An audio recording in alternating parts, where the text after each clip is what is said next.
નમસ્કાર. આજે વાત કરીશું તાપી જિલ્લાની. તાપી જિલ્લાના સોનગઢ નગરપાલિકામાં વિકાસના નામે ખૂબ મોટું કૌભાંડ સામે આવ્યું છે. વાત કરીએ તો ₹500ની લાઇટ ₹3800માં ખરીદી જનતાના નાણાંની ખુલ્લી લૂંટ કરવામાં આવી છે. આરટીઆઈમાં વિગતો આપતા તંત્રના હાંજા ગગડી ગયા હતા. કમિશનરના આદેશ છતાં માહિતી છુપાવતા વિપક્ષ હવે માહિતી આયોગના શરણે. સોનગઢ નગરપાલિકાના વિકાસના કામોની આડમાં આચરવામાં આવી રહેલા કરોડો રૂપિયાના કથિત ભ્રષ્ટાચારને લઈને સ્થાનિક રાજકારણમાં ભડકો થયો છે. પાલિકામાં સત્તાધારી પક્ષ દ્વારા બહુમતીના જોરે મનસ્વી રીતે બિલો પાસ કરાવી સરકારી તિજોરીને નુકસાન પહોંચાડવાના ખાસ પ્રકરણો સામે આવ્યા છે. આજની પ્રેસ કોન્ફરન્સનો મુખ્ય મુદ્દો જે સોનગઢ નગરપાલિકામાં જે ચાલતો ભ્રષ્ટાચાર છે એને ઉજાગર કરવાનો માહિતી આપ સમક્ષ આપવા અમે રજૂ થયા છે. જે સોનગઢ નગરપાલિકાનો જે વહીવટ છે, સોનગઢ નગરપાલિકાના ત્રિમાસિક હિસાબો અમે જોતા એમાં જે ખર્ચાઓ હતા તેના પરથી અમને એક શક ગયો હતો કે આમાં બહુ મોટા પાયે ભ્રષ્ટાચાર થાય છે અને એ ભ્રષ્ટાચારને ઉજાગર કરવા માટે વિવિધ નગરપાલિકાના ફોરમ પર માહિતી અધિકારના કાયદા હેઠળના એના પર અમે જે માહિતીઓ માંગી હતી અને જે ભ્રષ્ટાચાર એમાં ઉજાગર થયો છે એ બાબત આપની સમક્ષ અમે રજૂ કરવા અમે ઉપર થયા છે. વિપક્ષી સભ્યોએ રણસિંગુ ફૂંક્યું છે અને આ સમગ્ર કૌભાંડ મામલે આજે કોંગ્રેસ દ્વારા પ્રેસ કોન્ફરન્સ યોજી શાસકો અને વહીવટી તંત્રની મિલીભગતનો પર્દાફાશ કરવામાં આવ્યો છે. સોનગઢ નગરપાલિકામાં જે ગંભીર ભ્રષ્ટાચાર ચાલે છે એના અનુસંધાનમાં મેં જે છેલ્લા 3 મહિનાના મને જે હિસાબ આપવામાં આવ્યા હતા એમાં જે મેં આપણા લોકલ માર્કેટમાં જ્યારે તપાસ કરી તો જે લાઇટ ₹500 જીએસટીની સાથે મળે છે એ એક લાઇટ ₹3800 સોનગઢ નગરપાલિકાએ ખરીદી કરેલ છે અને બીજી જે 200 વોટની ફ્લડ લાઇટ આવે છે એ મેં તપાસ કરી છે તો સોનગઢ માર્કેટમાં આપણા લોકલ માર્કેટમાં ₹2000 એ લાઇટ મળે છે. એ લાઇટ સોનગઢ નગરપાલિકાએ ₹12500 એક ખરીદ કરેલ છે. એની સામે મારી પાસે આ છે અને આ ઠરાવ બી છે 29/7/2025ની જે સામાન્ય સભામાં છે એમાં એ લોકોએ ઠરાવ કર્યું છે. બીજું કે આજે ગઈ નવેમ્બર મહિનાની સામાન્ય સભાના જે ઠરાવો અને એજન્ડા મને આપવામાં આવ્યા હતા એમાં ફક્ત ને ફક્ત પાછલા 3 મહિનામાં સોનગઢમાં મેન્ટેનન્સ અને રોડ પર ખાડા પૂરવા માટે ₹1.5 કરોડ ખર્ચ આ લોકોએ બતાવ્યો છે. આમાં એ મેં વારંવાર માહિતી માંગી છે છતાં મને વિપક્ષના કોર્પોરેટર તરીકે કોઈ માહિતી આપવામાં આવી નથી. એના અનુસંધાનમાં પછી મેં પ્રાદેશિક કમિશનર સાહેબને બી રજૂઆત કરી હતી તો ત્યાં સાહેબે મને 6 તારીખે બોલાવ્યો હતો, 6 જાન્યુઆરીએ, અને સાહેબે મારા નામમાં લેખિત ઓર્ડર આપ્યો છે કે નાસિરભાઈએ જે માહિતી માંગી છે એને 5 દિવસમાં આપો. તેમ છતાં આજ દિન સુધી મને કોઈ માહિતી આપવામાં આવી નથી. એના અનુસંધાનમાં મેં આજે અત્યારે બીજી અપીલ ગાંધીનગર માહિતી આયોગમાં કરી છે જે લગભગ આ મહિનામાં ફાઇનલ થઈ જશે. આઉટરમાં જે થાંભલા નાખવામાં આવ્યા છે એમાં બી અત્યારે મેં 2-3 કંપની પાસેથી કોટેશન મંગાવ્યા છે. જયારે આવી જશે ને ત્યારે આપને વધુ જાણકારી. હા, એ લગભગ સમથિંગ મારા હિસાબે મેં 2-3 કંપનીમાં વાત કરી છે તે થાંભલા 20 કે 25 લાખ રૂપિયાનો છે પણ અત્યારે મારી પાસે કોટેશન આવ્યું નથી. જે દિવસે કોટેશન આવી જશે તે દિવસે આપ સૌને એની જાણ કરવામાં આવશે. સોનગઢ નગરપાલિકા પર બીજા એવા કયા મુદ્દાઓ છે કે જેમાં લાગે છે ભ્રષ્ટાચાર થઈ રહ્યો છે? ભ્રષ્ટાચારના તો મેં તમને જેમ બતાવ્યું આ કે આડેધડ ખર્ચા કરવામાં આવે છે. છેલ્લા 3 મહિનાની જો તમને વાત કરું તો ગ્રામ્ય વિસ્તારમાં જે થાંભલા લગાવવાની વાત કરવામાં આવે છે તમે બી તપાસ કરી શકો છો. એક બી થાંભલો અત્યાર સુધી મારા વોર્ડમાં તો લાગ્યો નથી અને એનો ₹1 કરોડ ખર્ચો બતાવવામાં આવ્યો છે.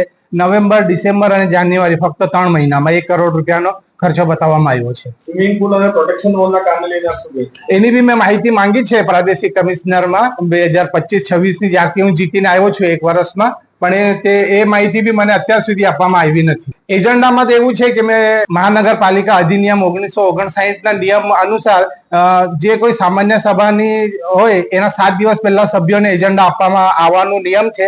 પણ અત્યાર સુધીમાં 5 સામાન્ય સભા થઈ છે એમાં એક બી વખત અમને 7 દિવસ પહેલા એજન્ડા આપવામાં આવ્યા નથી. 1 કે 2 દિવસ પહેલા જ એજન્ડા આપવામાં આવે છે.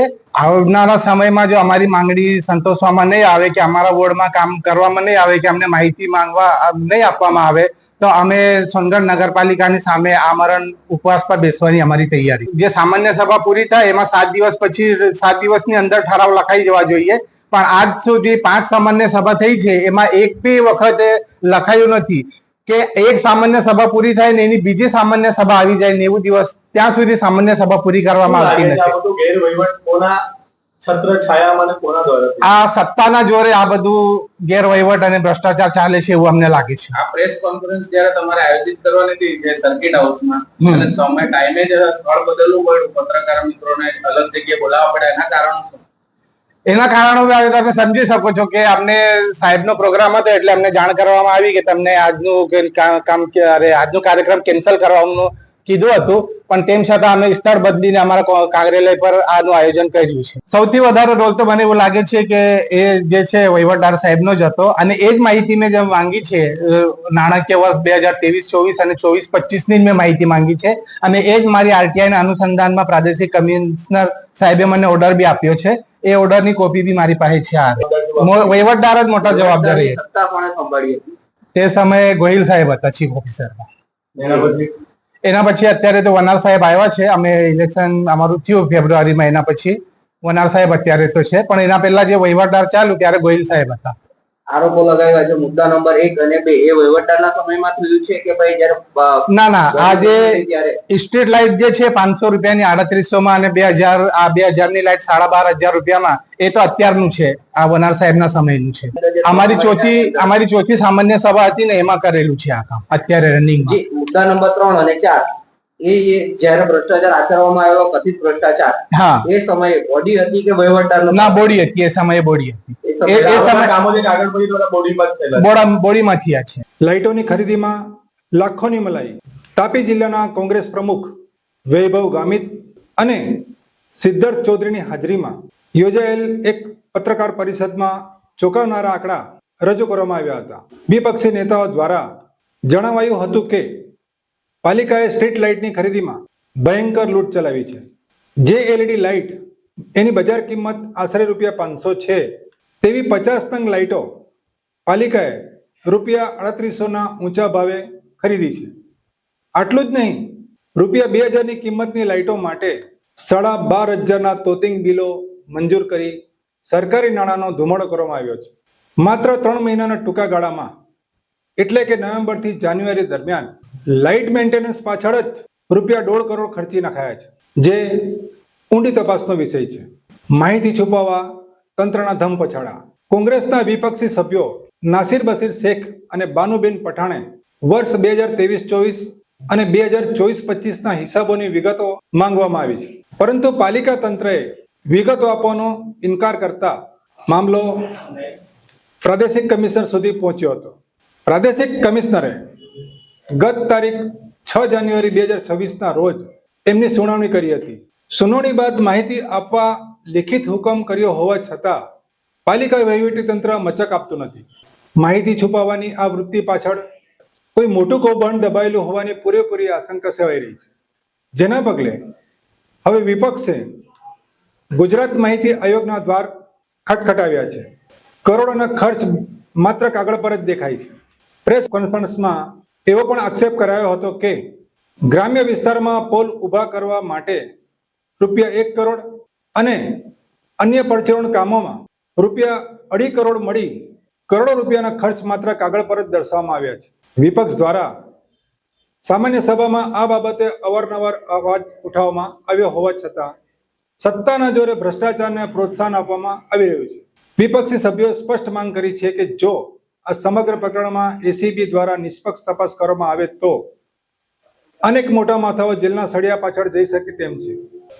આગામી દિવસોમાં પાલિકા દ્વારા તમામ માહિતી અને હિસાબો સાર્વજનિક કરવામાં નહીં આવે તો સોનગઢ નગરપાલિકા સામે પ્રતિક ધરણા અને ઉગ્ર આંદોલન કરવાની રણનીતિ પણ ઘડવામાં આવી રહી છે. ત્યારે જોવાનું એ રહ્યું કે પ્રમુખ અને ચીફ ઓફિસર શું કહે છે.